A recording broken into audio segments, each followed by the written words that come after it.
Advent is 'n seisoen van verlange, 'n heilige hinkering na die koms van ons verlosser.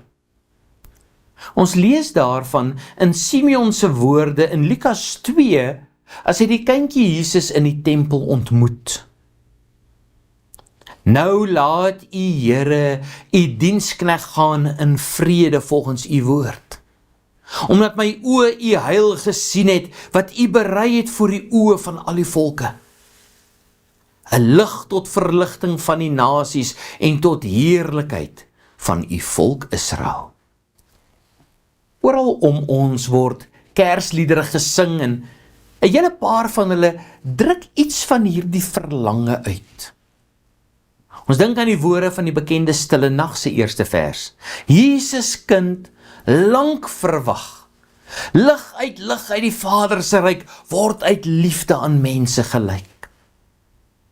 Dit is nie net 'n mooi gedig nie.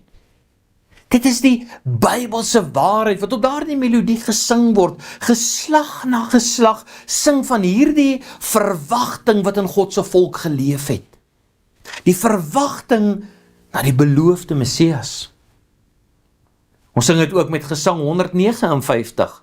O Christus, ons verlange, U het ons heil gebring. Of dink aan gesang 131. O kom Immanuel, verlos U volk, U Israel. Dis die hartklop van die kerk deur die eeue. Kom Here Jesus. Nie die roep is nie 'n sagte wens nie. Dit is 'n desperate gebed, 'n kreet van 'n wêreld wat weet dat ons hoop nie in onsself lê nie.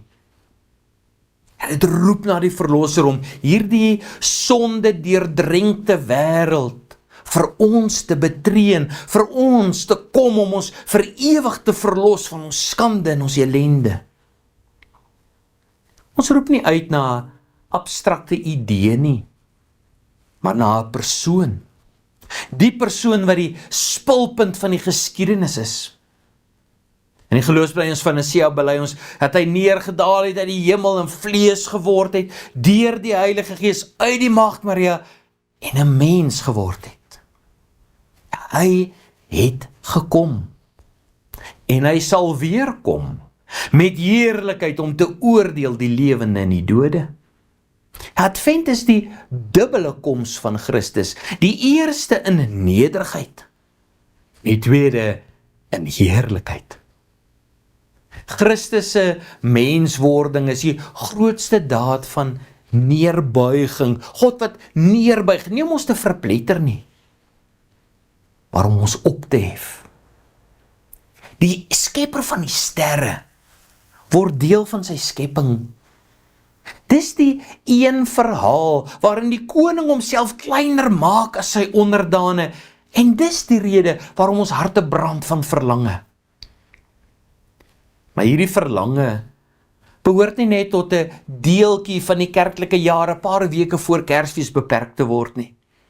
Dit moet die kerngebed van ons hele lewe wees. In elke beproewing en versoeking en lyding moet ons weer en weer uitroep, Here, kom tog na my toe.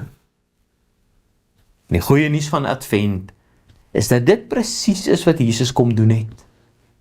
Dis wat hy beloof om te doen. Hy is ook op pad om te kom oordeel oor die lewende en die dode. So Advent is nie net 'n herinnering nie. Dit is 'n oefening in hoop. Ons wag nie soos mense wat onseker is nie, maar soos mense wat weet, die belofte is vas. Hy het gekom en hy kom nou deur sy Gees en hy sal weer kom om alles nuut te maak. Ja, die wêreld wag ook maar op wat? Op politieke verlossers? Op tegnologiese droomwêrelde? Op selfverbetering? Maar al hierdie dinge lei na teleurstelling. Die Christelike hoop is anders. Dis nie 'n projek nie. Dis 'n persoon. En daardie persoon het reeds gekom. Die krib is die bewys dat God sy beloftes hou. Die kruis is die bewys dat hy ons liefhet.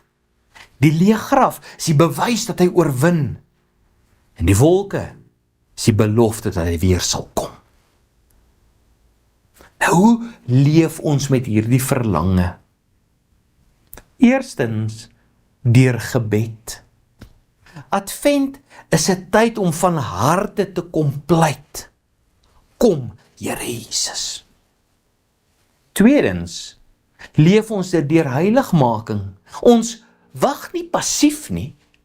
Ons berei ons voor, ons reinig ons harte, ons soek sy wil, ons leef in gehoorsaamheid. En derdens, deur hoop. Ons kyk nie net terug na Bethlehem nie. Ons kyk vorentoe, na die dag wanneer hy alles nuut sal maak. Kom ons bid, dat die Here in hierdie tyd, die middelpunt van ons verlange sal wees. Kom ons bid saam. Hemelse Here, U word mens en word gebore om ons as U volk te bevry. En ons kom pleit dat U ons sal verlos van ons vrese en van ons sonde. En lei ons om waarlik ons rus in U te vind. Want U is die middelpunt van ons verlange. Amen.